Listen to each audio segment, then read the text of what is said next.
Well, it's a nice day out here today. A little bit warmer than it was yesterday, but that's because there's no cloud cover today.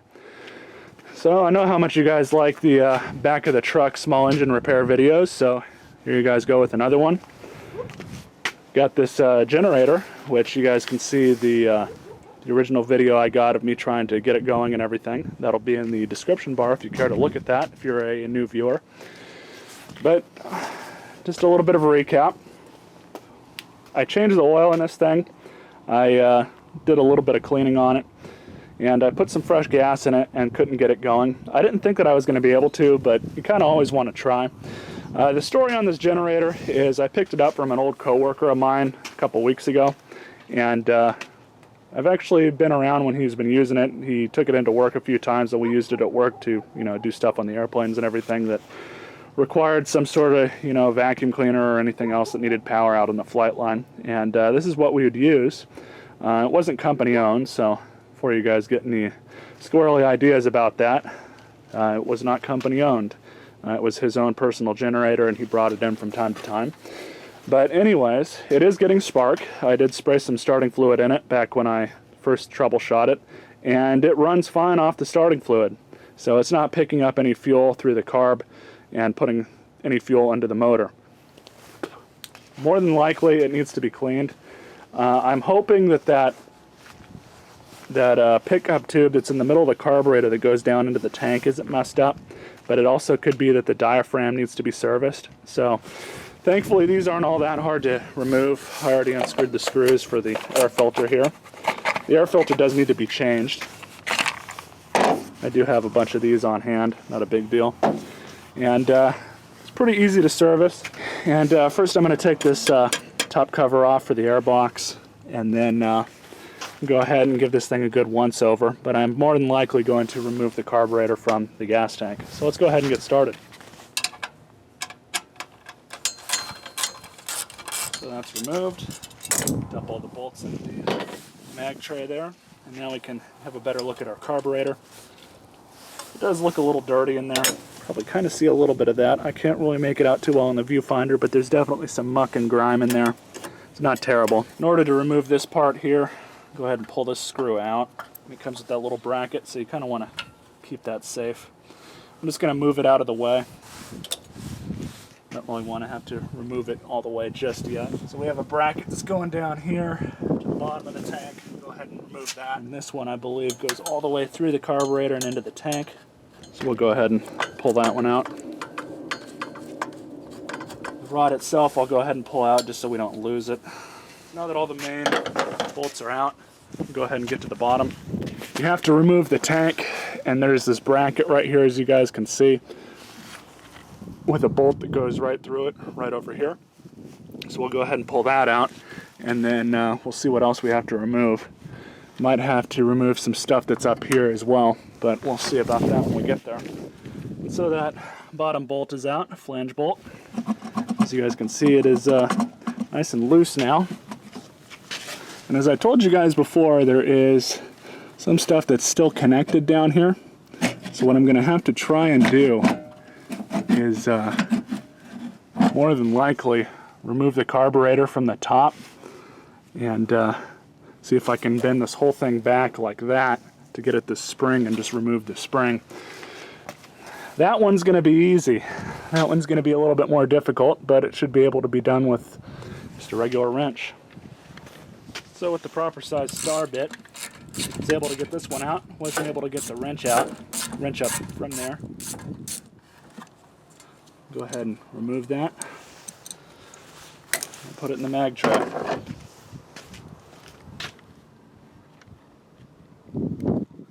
Now you guys can see that spring that's still attached right there.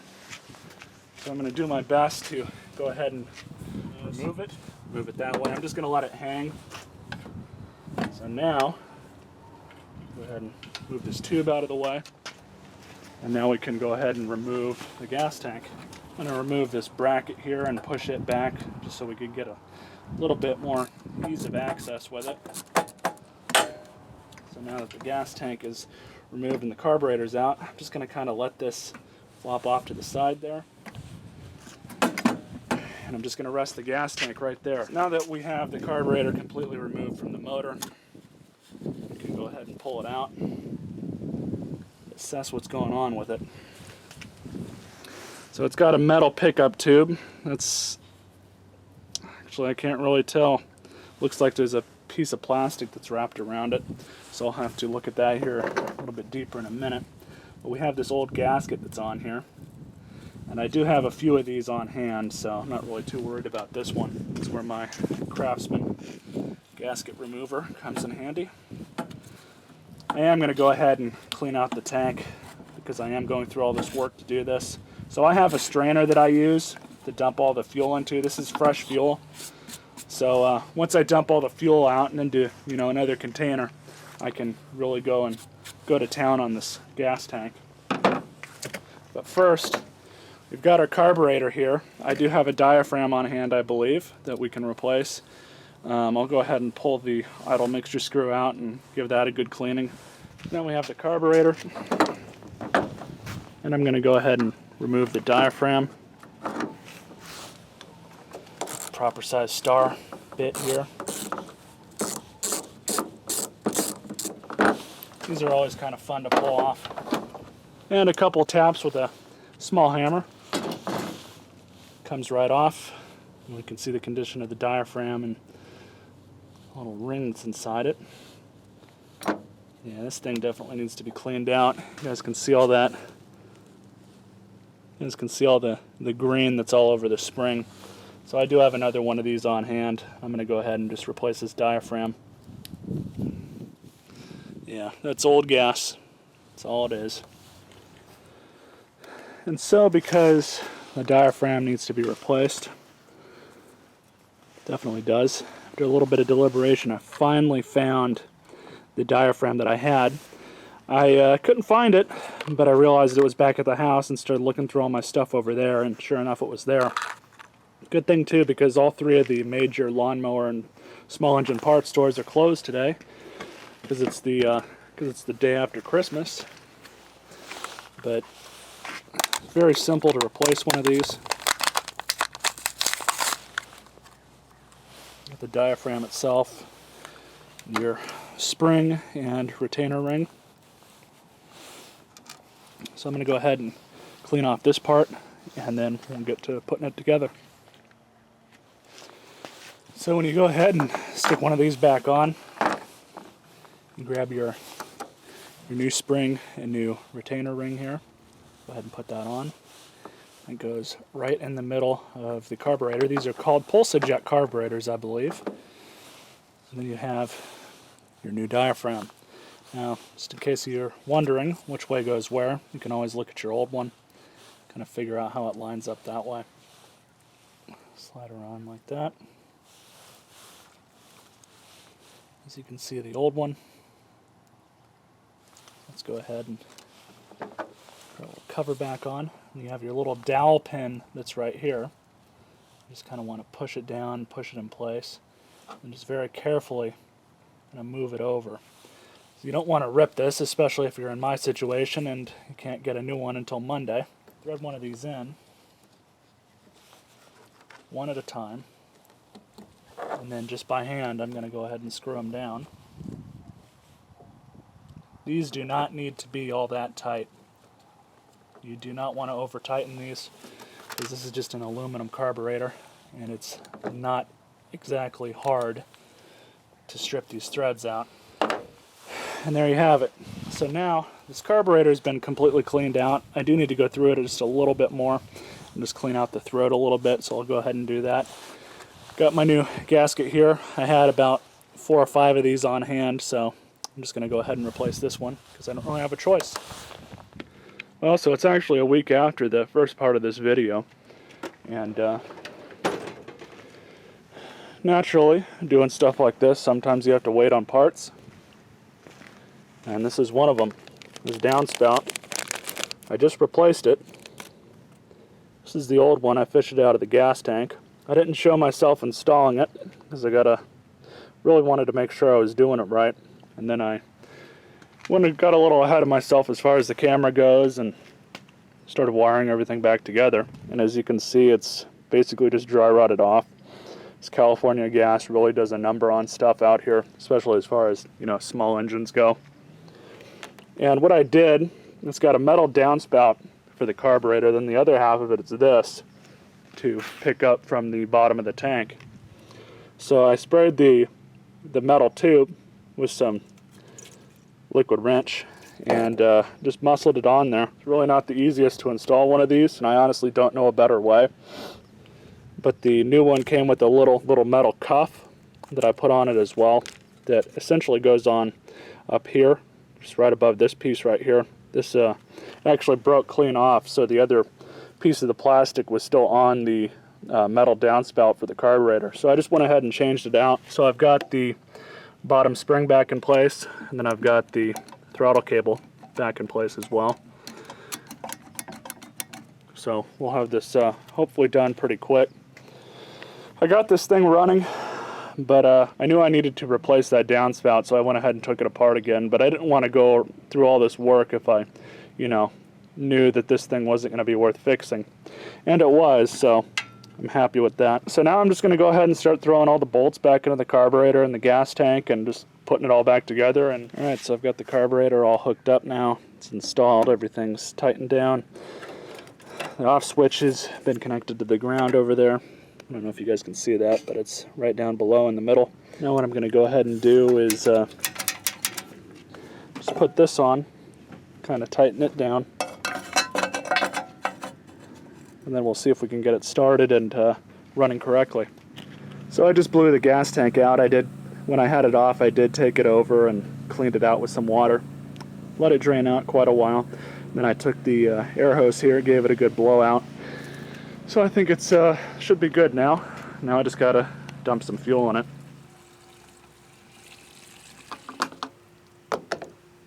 About 3/4 of the way. I'm all right with that. Let's go ahead and see what it does. Now, I am gonna have to start it off the can here.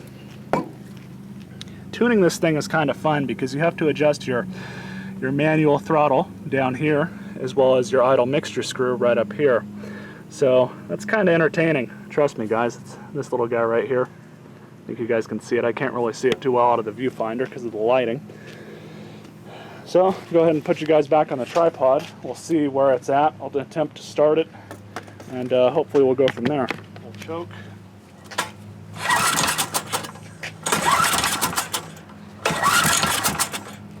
Wanting to kick, give it a little air.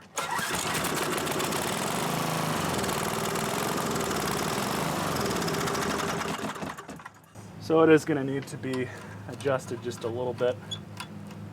See what we can get it to do.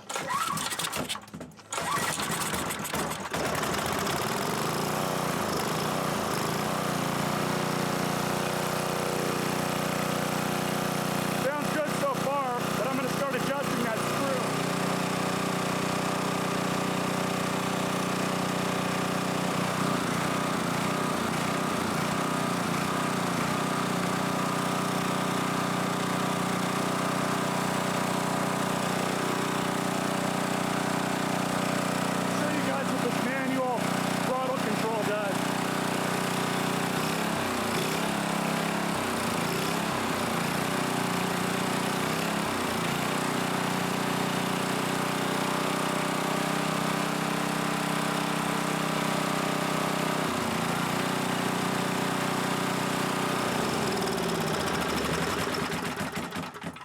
Well, so as you guys could obviously hear, this thing runs pretty damn good now. So I'm going to go ahead and grab some fans and some electronic stuff and we'll test out the generator portion of this thing.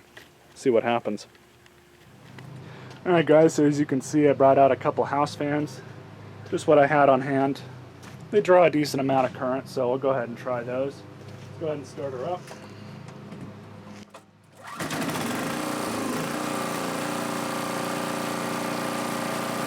Let's see what happens.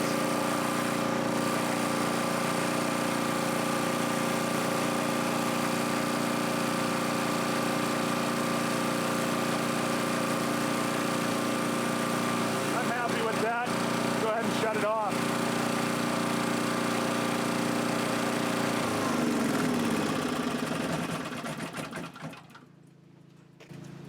So as you guys can see, this little generator works great. It'll be a nice addition to my own personal stuff. I don't plan on selling this one, at least until I get something bigger, but even then, a little generator like this is always good to have around. They always come in handy, especially when you least expect it. So I hope you guys enjoyed this video. I have small engine stuff coming all the time, and you all stay classy.